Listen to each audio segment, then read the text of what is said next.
महाराष्ट्र का नतीजा और आगे बढ़े तो झारखंड का नतीजा, ये नेशनल पॉलिटिक्स को भी चर्न आउट करेगा क्या? भाई आज की तारीख में 13 राज्य ऐसे हैं जहां बीजेपी की सरकार है।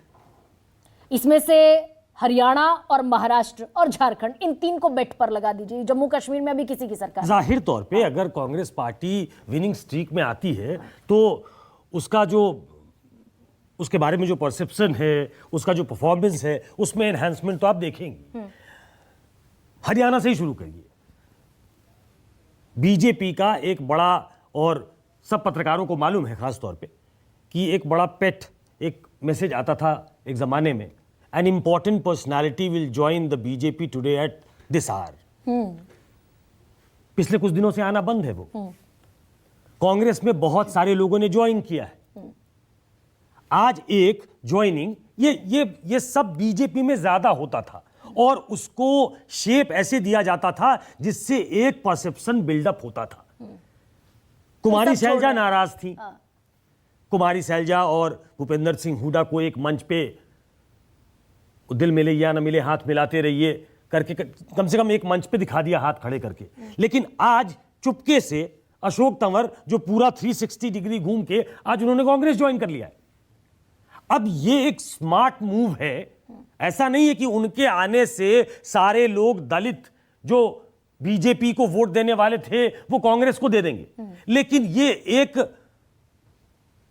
अवधारणा को बदलने का है कि कुमारी शैलजा अगर नाराज हैं और अगर दलित कांग्रेस के साथ नहीं है तो अशोक तंवर क्यों आ रहे हैं? वो बीजेपी में रहते हैं, लेकिन वो बीजेपी छोड़कर कांग्रेस में आ रहे हैं। ये एक बनाया जाता है, परसेप्शन बनाया जाता है। अब पहले कैसे चीजें होती थी और आज कैसे हो रही हैं? पहले ये काम बीजेपी किया करती थी। 5 तारीख कल है, कल हरियाणा में चुनाव है और मुझे अभी जानकारी मिल रही है कि राहुल गांधी 5 तारीख को, जिस दिन हरियाणा में चुनाव है, वो महाराष्ट्र के दौरे पे हैं। उनको पहले रिलक्टेंट पॉलिटिशियन और तमाम इस तरह की उपाधियां मिली थी। अब जिस तरीके से भी कि भाई हम तो बीजेपी से सीखते हैं, कैसे सीख रहे हैं वही मैं बता रहा हूं आपको। 5 तारीख को हरियाणा में चुनाव है। 5 तारीख को अनुराग जी को जानकारी अगर ना हो तो मेरे माध्यम से मिल जाएगी, अभी उनको प्रेस रिलीज भी शायद मिलने वाली होगी, कि कल वो 3 जगह जा रहे हैं, 3 कार्यक्रम अटेंड कर रहे हैं। पहला, छत्रपति शिवाजी महाराज का एक स्टैच्यू है, उसका उद्घाटन करेंगे। अब वो छत्रपति शिवाजी को लेकर कितना हाल में विवाद है वो देख लीजिए आप। वो पहला वहां जा रहे हैं और छत्रपति शिवाजी को मराठा साम्राज्य की नींव रखने वाला एक बड़ा व्यक्ति, जिनके प्रति बड़ी आस्था है महाराष्ट्र में, तो पहला कार्यक्रम वो है। दूसरा कार्यक्रम है छत्रपति साहू जी महाराज के का एक सार्वजनिक कार्यक्रम है, उनकी याद में। उस समाज से मिलने वाले, वो कुंभी समाज से आते, वो बड़ा समाज है, अनुराग जी इसकी भी तस्दीक करेंगे। तो दूसरा कार्यक्रम उनका वहां है। और तीसरा कार्यक्रम है संविधान सम्मान सम्मेलन, जो उनका आजकल वो पेट वो है कि आपसे आपका संविधान छीनने वाली है बीजेपी। तो दलितों के लिए एक मैसेज वहां। 3 कार्यक्रम, शिवाजी महाराज के कार्यक्रम में जाना, साहू जी महाराज के कार्यक्रम में जाना और एक संविधान सम्मेलन करना उसी दिन जिस दिन हरियाणा में चुनाव है। ये स्ट्रैटेजी जो है ये बीजेपी की हुआ करती थी। अडॉप्टेड स्ट्रैटेजी है, लेकिन कुछ चीजें अनलर्न की है राहुल गांधी ने और कांग्रेस ने, और कुछ चीजें लर्न की है। अब ऐसे में सुकेश, जब हम नेशनल पॉलिटिक्स की बात कर रहे हैं तो ये हरियाणा और महाराष्ट्र, जम्मू कश्मीर और झारखंड, ये 4 राज्यों पर बेट है।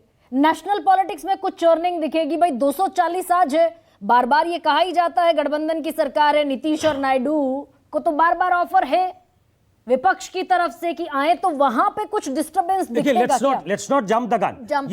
ये अभी हरियाणा और जम्मू कश्मीर के नतीजे आने दीजिए। हम नतीजों की बात नहीं कर रहे हैं, हम आज परसेप्शन बिल्डिंग की बात कर रहे हैं। और अगर इसमें अच्छा परफॉर्म करती है कांग्रेस, महाराष्ट्र में भी अच्छा करती है, झारखंड में भी कांग्रेस और इंडिया ब्लॉक अच्छा करता है, तो जाहिर तौर पे एक चर्निंग होगी पॉलिटिक्स में। ये चर्निंग मतलब बीजेपी में भी आप चर्निंग देख रही हैं, बीजेपी और संघ के रिश्तों में भी एक चर्निंग आपको देखने को मिल रहा है। आप जब लगातार मोहन भागवत के बयान सुन रही होंगी तो आपको ये चर्निंग दिखाई दे रही होगी, तो जाहिर तौर पे होगा। आशु, ऐसा कोई इंपैक्ट आप देख रहे हैं क्या? नहीं देखिए, ये इस बात पे